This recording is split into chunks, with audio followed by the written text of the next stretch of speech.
ఒకవైపు ముల్లోకాలను గడగడలాడిస్తున్న తారకాసురుడు అనే భయంకరమైన రాక్షసుడు, మరోవైపు అతన్ని ఎలాగైనా అంతం చేయాలి అని ఎదురుచూస్తున్న దేవతలు. ఆ రాక్షసుడిని చంపడానికి సాక్షాత్తు ఆ పరమశివుడి తేజస్సుతో పుట్టిన ఒక అద్భుతమైన శక్తి మన సుబ్రహ్మణ్య స్వామి. దేవతలను కాపాడడం కోసం ఎంతో భయంకరమైన యుద్ధం జరిగింది. కానీ ఆ యుద్ధం జరిగిన తర్వాత కుమారస్వామి ఎక్కడో కైలాసంలోనో దేవలోకంలోనో ఉండకుండా ఎందుకని భూమి మీదకి వచ్చి ఇక్కడే ఉండిపోయాడు? అది కూడా కర్ణాటక రాష్ట్రంలోని దట్టమైన పశ్చిమ కనుమల్లో పచ్చని కొండల మధ్య ఉన్న ఒక పవిత్రమైన ప్రదేశంలో ఎందుకని కొలువుదీరాడు? ఈ రోజు నేను దక్షిణ భారతదేశంలోనే అత్యంత ప్రసిద్ధి చెందిన అత్యంత మహిమాన్వితమైన కుక్కే సుబ్రహ్మణ్య స్వామి దేవాలయం గురించి ఈ వీడియోలో చాలా క్లియర్ గా ఎక్స్ప్లెయిన్ చేయబోతున్నాను. దట్టమైన అడవుల్లో పరవళ్లు దొక్కే కుమారధార నది ఒడ్డున ఆకాశాన్నంటే శేషపర్వతం నీడెల్లో ఉన్న ఈ ఆలయానికి నలుమూలల నుండి భక్తులు వస్తూ ఉంటారు. ముఖ్యంగా సర్పదోషాలు, నాగదోషాలు ఉన్న వాళ్ళు ఇక్కడ గనక పూజలు చేయించుకుంటే వారికి ఆ దోషాలు పూర్తిగా తొలగిపోతాయి అని ఇక్కడ భక్తులు నమ్ముతారు. కానీ ఈ అద్భుతమైన గుడి ఎలా ఏర్పడింది? ఈ ఆలయానికి ఉన్న బ్యాక్ స్టోరీ ఏంటి?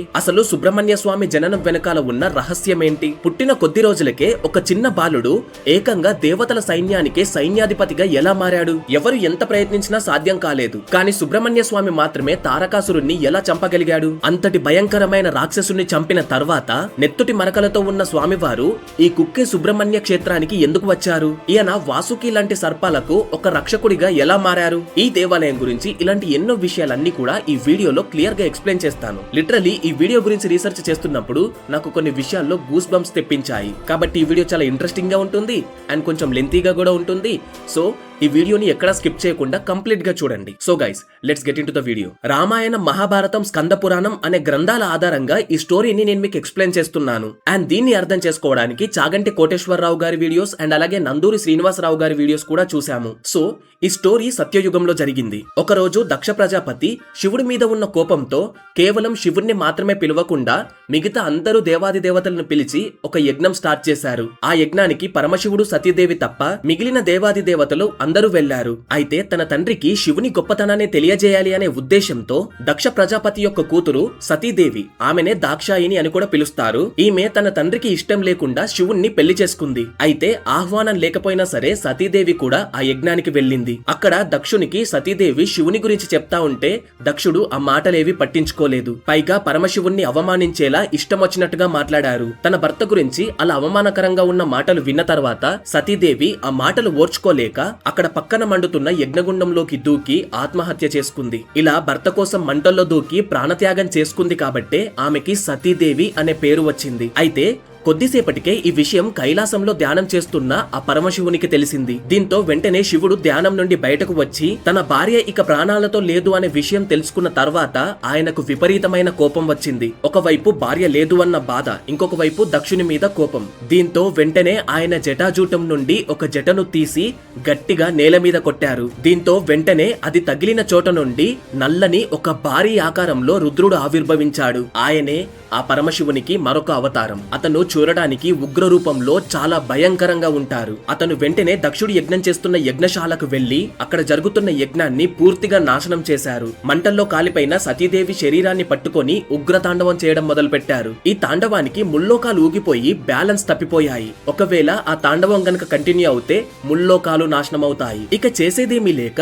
ఆ పరమశివుడే తన చేతిలో ఉన్న విష్ణు చక్రాన్ని రుద్రుడి చేతిలో ఉన్న సతీదేవి శరీరం మీదికి విసిరారు. దీంతో అమ్మవారి శరీరం ముక్కలు ముక్కలుగా తెగి ఒక్కొక్క శరీర భాగం భూమి మీద ఒక్కొక్క చోట పడింది. ఆ శరీర భాగాలు పడిన చోటే శక్తిపీఠాలు ఏర్పడ్డాయి. ఇలా జరిగిన తర్వాత ఆ పరమశివుడు శాంతించారు. ఇక తర్వాత పరమశివుడు మళ్లీ ధ్యానంలోకి వెళ్లిపోయారు. కొన్ని వేల సంవత్సరాల వరకు కూడా ఆయన ఆ కైలాసం మీద ధ్యానంలోనే ఉన్నారు. దీన్నే ఒక రాక్షసుడు అవకాశంగా ఉపయోగించుకున్నాడు. ఆ రాక్షసుని పేరే తారకాసురుడు. అయితే ఆ రాక్షసుడు వందల సంవత్సరాలుగా బ్రహ్మదేవుని కోసం తపస్సు చేశాడు. ఇక బ్రహ్మదేవుడు ప్రత్యక్షమయ్యి, నువ్వు నా కోసం ఇంతటి ఘోరమైన తపస్సు చేస్తున్నావు కదా, నీకు కావలసిన వరం ఏంటో కోరుకో అని అడిగారు. అప్పుడు తారకాసురుడు నాకసలు ఎప్పటికీ చావులేని వరాన్ని ఇవ్వమని అడిగాడు. అప్పుడు బ్రహ్మదేవుడు, ఈ భూమి మీద పుట్టిన ప్రతి జీవి చావక తప్పదు, కాబట్టి నీకు వరం ఇవ్వడం కుదరదు, కావాలంటే నీవింకేదైనా వరం కోరుకో అని చెప్పారు. అప్పుడు తారకాసురుడు బాగా ఆలోచించి, అయితే కేవలం శివునికి పుట్టిన కొడుకు వల్ల మాత్రమే నేను చనిపోవాలి, నాకు ఇంకా వేరే ఎవరి చేతిలో కూడా చావు ఉండకూడదు అనే వరం కోరుకున్నాడు. పరమశివుడి భార్య సతీదేవి మరణించింది. అలాగే శివుడు కూడా కొన్ని వేల సంవత్సరాలుగా ధ్యానంలోనే ఉండిపోయారు. కాబట్టి ఇక ఆయనకి ఒక కొడుకు పుట్టే అవకాశం లేదు అని శివునికి పిల్లలు గనక పుట్టకపోతే తనకెప్పటికీ చావు ఉండదు అనేది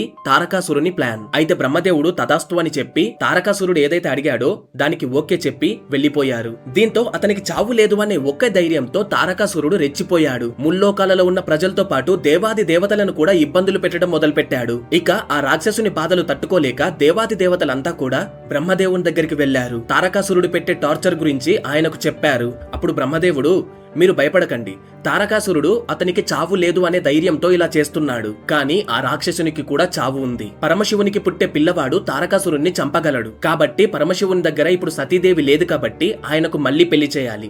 అందుకోసం ఒక మంచి అమ్మాయిని వెతకండి అని వాళ్లకు సమాధానమిచ్చారు. మరోవైపు భూమి మీద హిమవంతుడు అనే ఒక పర్వతానికి ఒక పాప పుట్టింది. హిమవంతుడు ఒక పర్వతం కాబట్టి అతని కూతురికి పార్వతి అని పేరు పెట్టారు. అయితే ఈ పాపనే గత జన్మలో సతీదేవి. ఆ జన్మలో ఆమె బ్రతికి ఉన్నప్పుడే హిమవంతుడి భార్య అయిన మేనకాకి కూతురుగా పుడతాను అని వరం ఇచ్చింది. చెప్పినట్టుగానే ఇప్పుడు మళ్లీ పుట్టింది. తన కూతురంటే హిమవంతుడికి చాలా ఇష్టం. కొన్ని రోజుల తర్వాత పార్వతీదేవి పెరిగి పెద్దయింది. అయితే ఒకరోజు తపస్సు చేసుకోవడానికి శివుడు హిమాలయాల్లోకి వచ్చారు. అప్పుడు హిమవంతుడు శివుణ్ణి గౌరవించి తన కూతురైన పార్వతీదేవిని శివునికి సేవలు చేయించుకోవడానికి పంపించారు. దీంతో ప్రతిరోజు శివుడు ధ్యానం చేసుకుంటూ ఉంటే పార్వతీదేవి ఆయనకు అవసరమైన వస్తువులు తెచ్చి ఇస్తూ ఆయనకి అవసరమైన సేవలు చేస్తూ ఉండేది. దీన్ని అవకాశంగా తీసుకొని శివుడికి ఎలాగైనా ఆమె మీద ప్రేమ కలిగేలా చేయాలి అనేది దేవతల యొక్క ప్లాన్. ఈ పని చేయడానికి ఇంద్రుడు మన్మధుడిని పంపించాడు. ఒకరోజు శివుడు ధ్యానం చేసుకుంటూ ఉన్నప్పుడు పార్వతీదేవి సేవలు చేసుకుంటూ శివునికి దగ్గరగా ఉన్న సమయంలో శివుడి మీద మన్మధుడు ఒక పూలబాణం వేశారు. అది శివుని గుండెల్లో గుచ్చుకుంది. దీంతో శివుడికి డిస్టర్బెన్స్ క్రియేట్ అయ్యి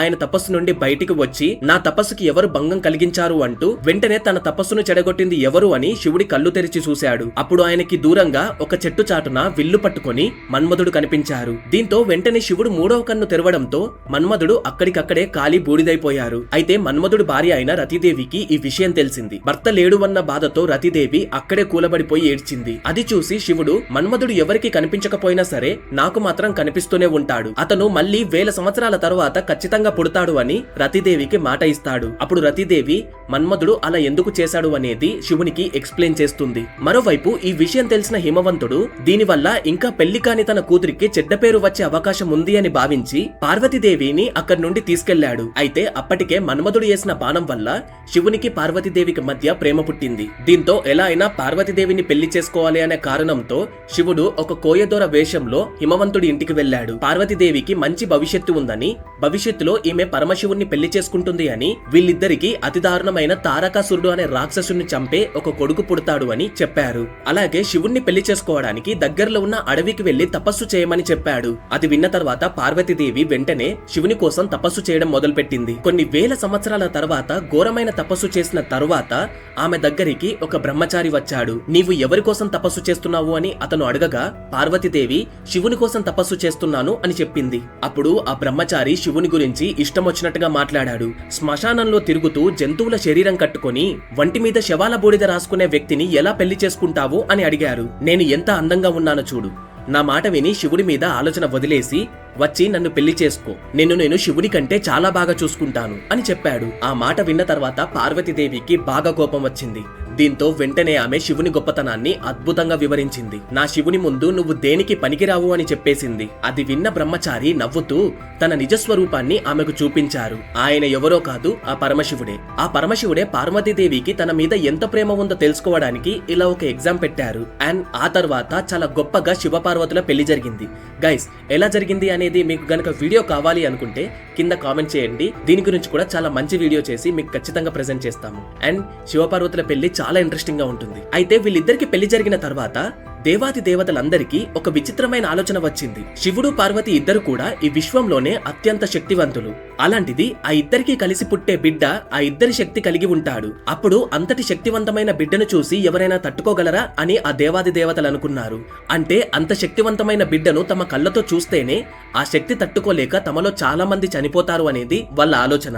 అందుకే వాళ్ళు వెంటనే శివుని దగ్గరికి వెళ్లి ఈ విషయాన్ని వాళ్లకు చెప్పి మీరిద్దరు కలిసి బిడ్డను కనకూడదు అని వాళ్ళిద్దరిని వేడుకున్నారు. అప్పుడు శివుడు, మీ అందరి కోరిక అదే అయితే అది నాకు కూడా సమ్మతమే. కానీ నేను పార్వతీదేవిని పెళ్లి చేసుకున్న తర్వాత ఆమె గర్భంలోకి గర్భంలోకి పంపించాల్సిన నా తేజస్సుని బయటకి విడుదల చేయకుండా ఆపడం అనేది కుదరదు, కాబట్టి దాన్ని నేను ఇప్పుడు ఎక్కడుంచాలో మీరే చెప్పండి అని అన్నాడు. అప్పుడు వాళ్ళంతా దాన్ని భరించే శక్తి భూమికి ఉంది అని, మీ శక్తిని భూమి మీద ఉంచండి అని చెప్పారు. అప్పుడు శివుడు పార్వతీదేవి గర్భంలోకి ప్రవేశపెట్టాల్సిన తన శక్తిని భూగర్భంలోకి చేర్చారు. అప్పుడు భూదేవి ఆ శక్తిని తట్టుకోలేకపోయింది.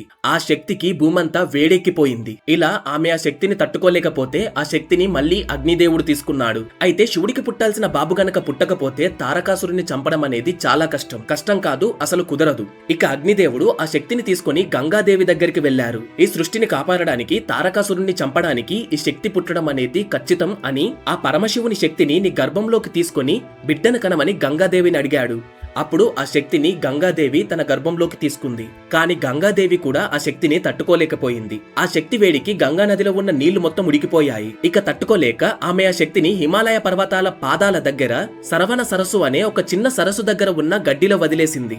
ఆ శక్తి గడ్డిపూచలకు తగలగానే అక్కడ ఒక పెద్ద మెరుపు వచ్చింది. ఆ మెరుపు వెలుగుకి ఈ విశ్వంలో ఎక్కడా కూడా కొద్దిసేపటి వరకు కూడా చీకటి అనేది లేకుండా పోయింది. కొద్దిసేపటి తర్వాత ఆ గడ్డిలో 6 చిన్నపిల్లలు కనిపించారు. ఆ పిల్లలకి అక్కడికి వచ్చిన కృతికలు అనే 6 నక్షత్ర కన్యలు పాలు ఇచ్చారు. అలా వాళ్ళు పాలు ఇవ్వడం వల్ల వాళ్ళ పేరు మీద స్వామికి కార్తికేయుడు అనే పేరు వచ్చింది. ఆ తర్వాత శివపార్వతులు అక్కడికి వచ్చారు. అప్పుడు పార్వతీదేవి ఆ 6 పిల్లల్ని చూసి సంతోషంగా వాళ్ళని తమ గుండెలకు హత్తుకుంది. అప్పుడు ఆ 6 పిల్లలు 6 తలలు ఉన్న ఒక్క పిల్లవాడిలా మారిపోయారు. ఆ పిల్లవాడి పేరే సుబ్రహ్మణ్య స్వామి. అలా సుబ్రహ్మణ్య స్వామి పుట్టారు. పరమశివుని అత్యంత శక్తితో పుట్టారు కాబట్టి ఆ పిల్లవాడు 7 రోజుల్లోనే 10 సంవత్సరాల వయసు గల అబ్బాయిలా మారిపోయారు. ఇక ఆ బాబు తారకాసురునితో యుద్ధానికి వెళ్లేటప్పుడు శివునితో పాటు దేవాది దేవతలంతా ఆయనకి ఆయుధాలు సమర్పించారు. అతని తల్లి పార్వతీదేవి కూడా తన శక్తిని జ్ఞానాన్ని కలిపి ఒక ఆయుధంగా మార్చి ఇచ్చింది. దాన్ని తీసుకొని సుబ్రహ్మణ్య స్వామి తన నెమలి వాహనం మీద యుద్ధానికి బయలుదేరారు. యుద్ధానికి వచ్చిన ఆ చిన్న బాబును చూసి తారకాసురుడు చాలా గంభీరంగా నవ్వాడు.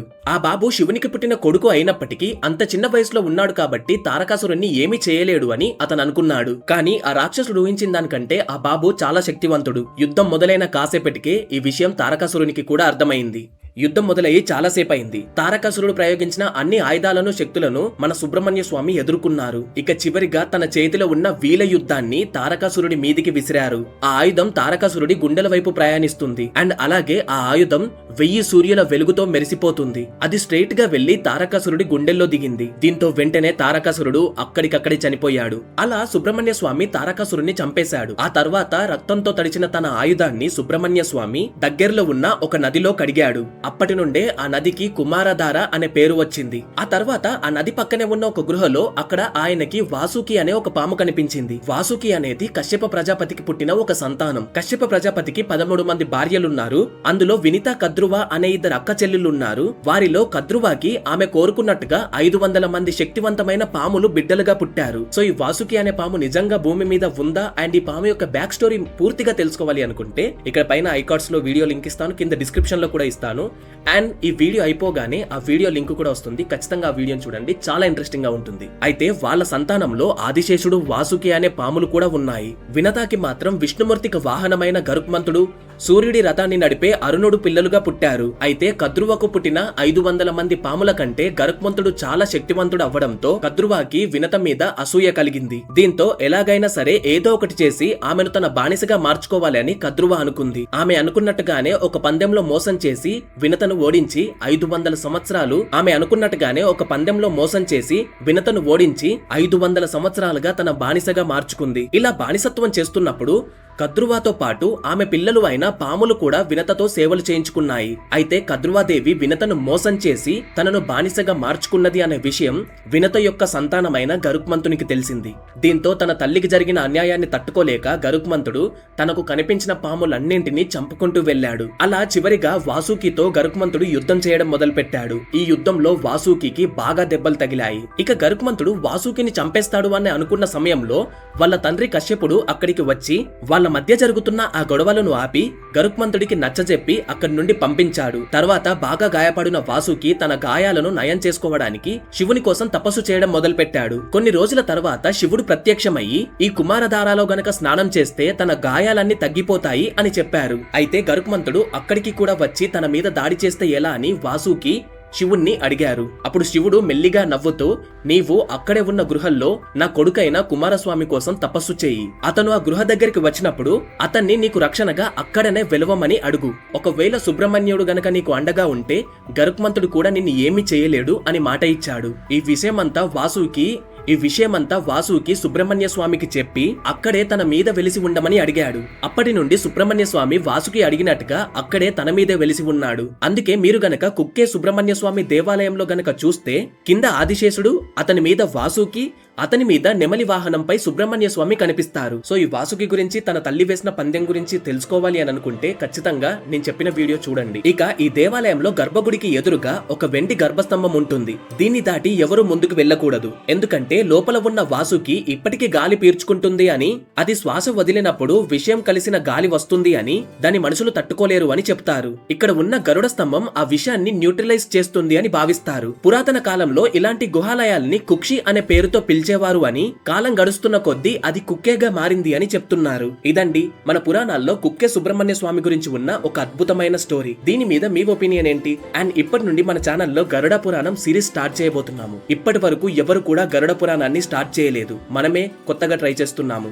సో మోస్ట్ ప్రాబబుల్లీ నెక్స్ట్ వచ్చే వీడియో అదే. అండ్ అదేదో పైన చెప్పడం కాదు, ఎంతో ప్రసిద్ధిగాంచిన గీతా ప్రెస్ వాళ్ళు రిలీజ్ చేసిన బుక్ ద్వారా చెప్పబోతున్నాము. సో గైస్, మీకు నిజంగా ఇంట్రెస్ట్ ఉంటే ఖచ్చితంగా గరుడ పురాణం సిరీస్ గురించి ఏదో ఒకటి కింద కామెంట్ చేయండి. అట్లీస్ట్ #start గరుడ పురాణం అని గనక మీరు కామెంట్ చేస్తే మేము ఇంకా తొందరగా మా రీసెర్చ్ ని ఫాస్ట్ చేసి వీడియోస్ ని తొందరగా అప్లోడ్ చేస్తాము. ఎందుకంటే ఎంతమంది ఇంట్రెస్టెడ్ ఉన్నారన్న విషయం మాకు తెలియాలి కదా. సో గైస్, ఈ వీడియోని ఖచ్చితంగా లైక్ చేయండి, షేర్ చేయండి, అండ్ మన ఛానల్ ని సబ్స్క్రైబ్ చేసుకోండి. అండ్ పక్కనే ఉన్న బెల్ ఐకాన్ ని ఆన్ చేయండి. దెన్ ఇక్కడ హైప్ అనే బటన్ కనిపిస్తుంది, మన వీడియోని హైప్ చేయండి. Thank you for watching.